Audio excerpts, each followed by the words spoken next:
یہ چلنے کے جہاں پہ وزیر اعظم عمران خان تقریب سے خطاب کر رہے ہیں۔ شکریہ شکریہ شکریہ شکریہ شکریہ۔ مجھے پتہ ہے کہ ہم سب تحریک انصاف کے جلسوں کو یاد کر رہے ہیں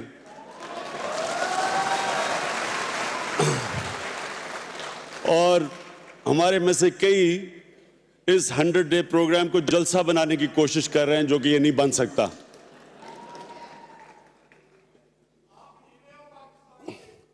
اب آپ نے خاموشی سے سننا ہے۔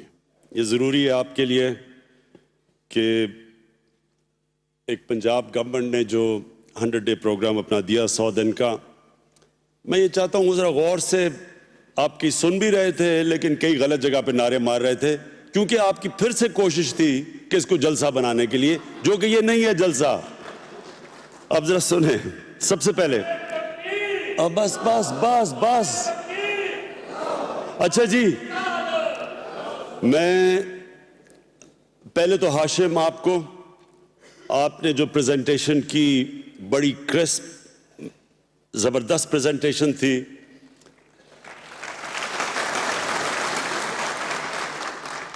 ہمیں پتہ ہے کہ لوگ کہتے ہیں جی آپ پرانی حکومت کی باتیں کرتے رہتے ہیں۔ یہ ضروری ہے کرنا کہ آپ کمپیئر کس سے کر رہے ہیں؟ جب تک آپ یہ نہیں بتائیں گے کہ پہلے کیا تھا اور اب کیا ہے، جب تک آپ کو ان کا پتہ نہیں چلے گا تو کس سے آپ اپنا موازنہ کریں گے؟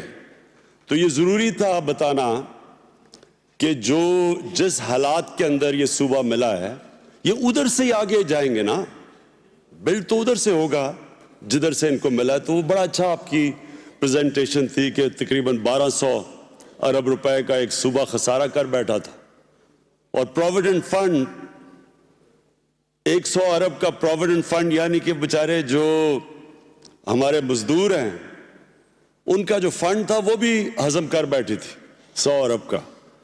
لیکن جو سب سے پہلے آپ نے جو بات کی، جو آپ نے آخر میں بات کی کہ جو پیسہ تھا جنوبی پنجاب کا وہ بھی خرچ کر دیا گیا اور جگہوں پہ، اور جنوبی پنجاب کا شیئر نہیں ملا، وہ بڑا امپورٹنٹ ہے۔ اچھا اب ایک منٹ، سب نے میرے سے آپ نے وعدہ کرنا ہے کہ یہ ایک جلسہ نہیں ہے، یہ جلسہ نہیں ہے۔ مجھے پتہ ہے ہمارا دل کر رہا ہے جلسہ کرنے کو، میرا بھی دل کر رہا ہے، یہ جلسہ نہیں ہے۔ ذرا غور سے سنیں ذرا اب میری بات۔ دیکھیں، ہماری زندگی کے اندر، میری زندگی میں ایسٹ پاکستان گیا۔ ایسٹ پاکستان وہ جگہ تھی جدھر سارا، یعنی ایک یونانیمس ووٹ تھی پاکستان کی 1947 میں، اور وہ جو کہ پاکستان کے لیے ترستے تھے۔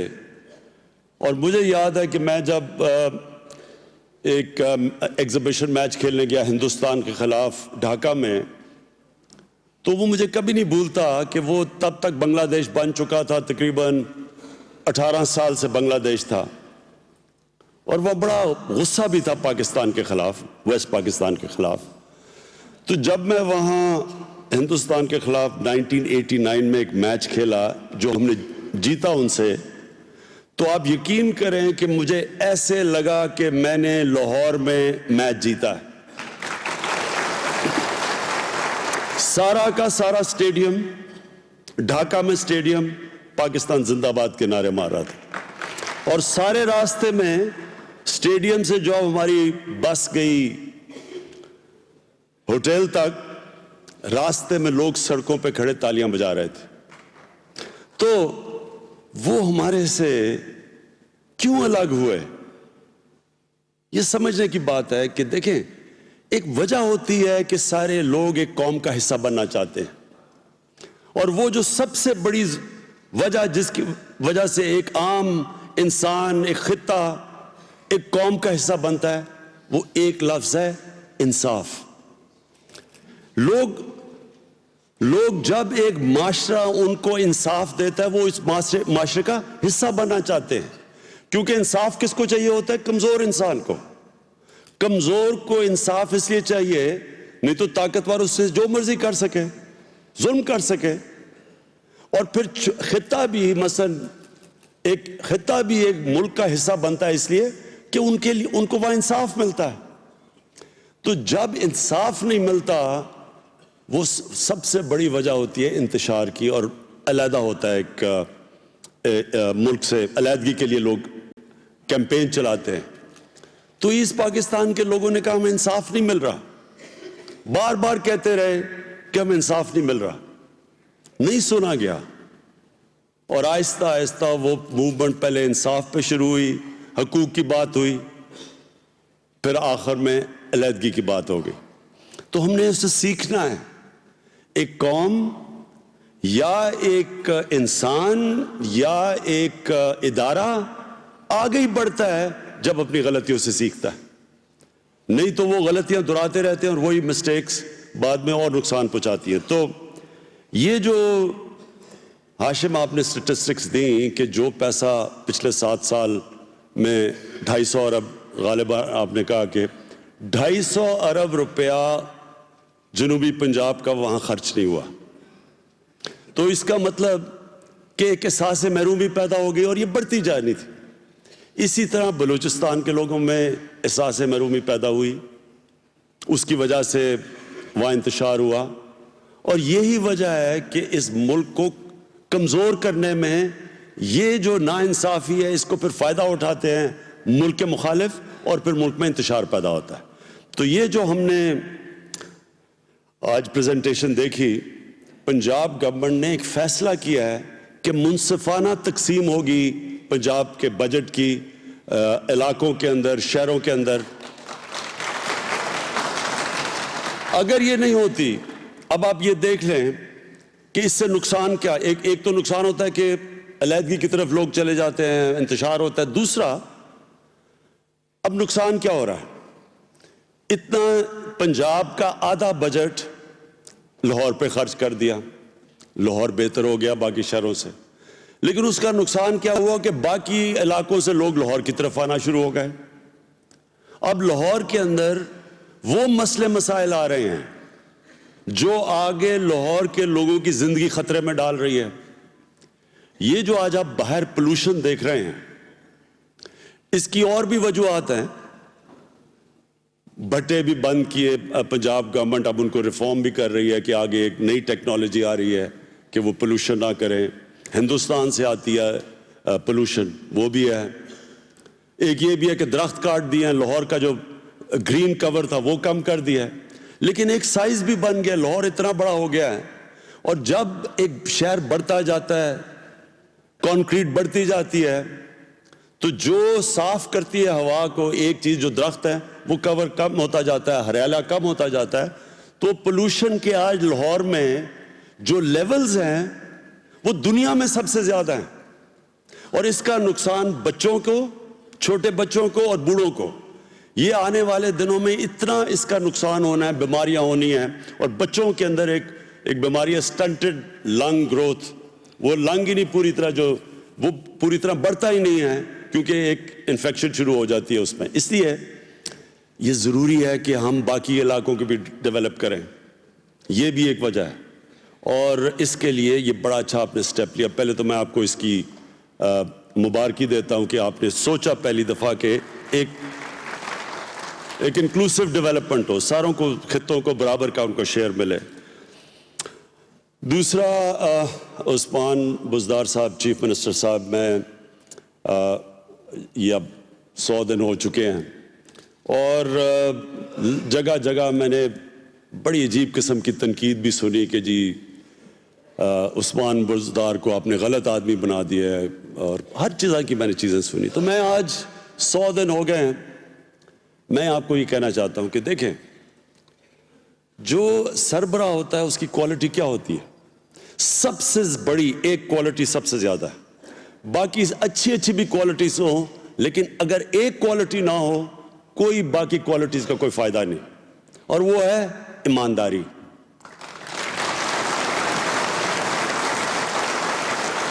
میں نے ابھی تک اور میں سی ایم صاحب آپ کو اس چیز کی مبارکی دیتا ہوں، کسی نے مجھے آج تک یہ نہیں کہا ان 100 دنوں میں کہ جناب چیف منسٹر صاحب کوئی کمیشن لے رہے ہیں، کوئی پیسہ بنا رہا ہے، کوئی فیکٹری بنا رہا ہے،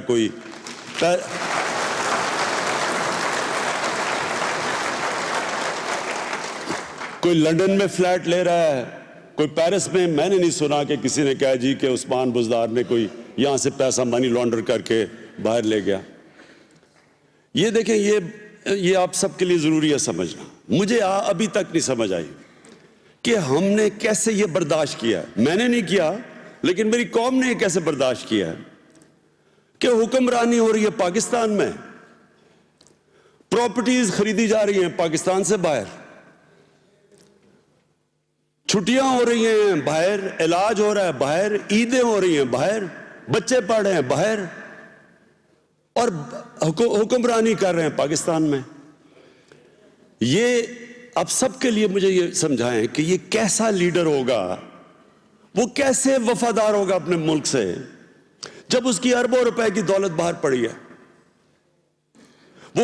وہ جو لیڈر جس کی چھٹیاں ہی پاکستان میں نہیں ہیں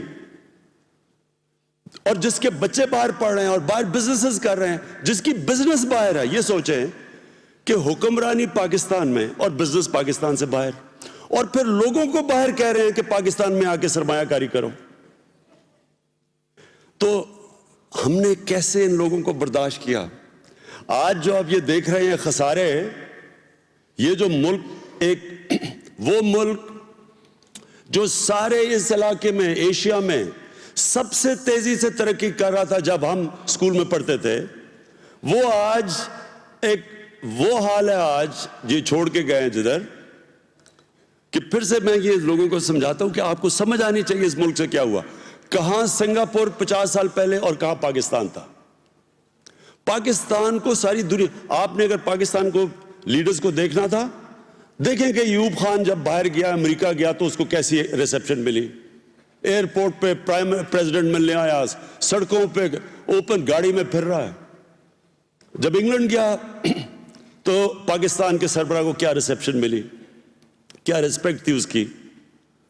تو پاکستان کہاں تھا، کہاں سنگاپور تھا. آج 21 کروڑ کے پاکستانیوں کی ایکسپورٹس، ہماری ایکسپورٹس ہیں 24 ارب ڈالر، اور سنگاپور جو 50 لاکھ کا سنگاپور ہے اس کی ایکسپورٹس 330 ارب ڈالر ہے. ملیشیا کی 220 ارب ڈالر ایکسپورٹ ہے، 6 کروڑ کا ملیشیا ہے. تو ہم جو یہ پیچھے رہ گئے ہیں، اس کی بہت بڑی وجہ یہ ہے کہ جو اس ملک کے اوپر حکمرانی کرتے تھے ان کے سٹیکس ہی نہیں تھے پاکستان میں. ان کو کیا فکر تھی کہ ملک بینکرپٹ ہو رہا ہے، قرضے لے رہے ہیں، قرضے واپس کیسے کرنے ہیں. قرضے لے رہے ہیں ان پروجیکٹس کے لیے جو مزید اور نقصان خسارہ کر رہے ہیں. آپ اگر قرضہ لینا بھی تھا تو اس پروجیکٹ کے لیے قرضہ لے جو آپ کے لیے ویلتھ کریٹ کرے، دولت بنائے. مثلا میں فیکٹری کے لیے قرضہ لیتا ہوں، فیکٹری میں نفع ہوتا ہے، میں پھر قرضہ واپس کر دیتا ہوں. لیکن یہ اورنج ٹرین، یہ میٹروز، یہ تو مزید اور نقصان کر رہی ہیں. ان کے لیے قرضے لیے اور مزید نقصان کیا، قرضے اور چڑھتے گئے. تو کیا ان کو فکر نہیں تھی؟ اگر میرا بھی سب کچھ باہر ہو، مجھے کیا فکر ہو کہ ملک مقروض ہوتا جائے. اس لیے عثمان بزدار کا یہ ہے کہ اس کا جینا مرنا سب کچھ پاکستان میں ہے.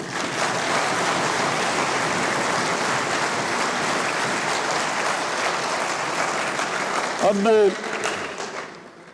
یہ جو قدم اٹھایا لوگ اس کے اوپر، ابھی میں حیران ہوں کہ میڈیا نے بھی اس چیز کو اتنا نہیں اٹھایا. یہ جو اینٹی انکروچمنٹ ڈرائیو ہے، اب یہ انکروچمنٹ ہے کیا؟ ایک تو ہوتی ہے نا کہ میری زمین پہ کوئی قبضہ کر لے، وہ بھی ہوتا ہے. لیکن ایک ہے کہ سرکاری زمین پہ قبضہ کر لے. پہلے تو یہ ہمیں پاکستان میں یہ سمجھنا ہے کہ سرکاری زمین کا مطلب عوام کی زمین. یہ میری زمین تو نہیں ہے. یہ جو انہوں نے اینٹی انکروچمنٹ ڈرائیو پہ زمینیں چھڑوائی اور اب تک 160 ارب روپے کی 160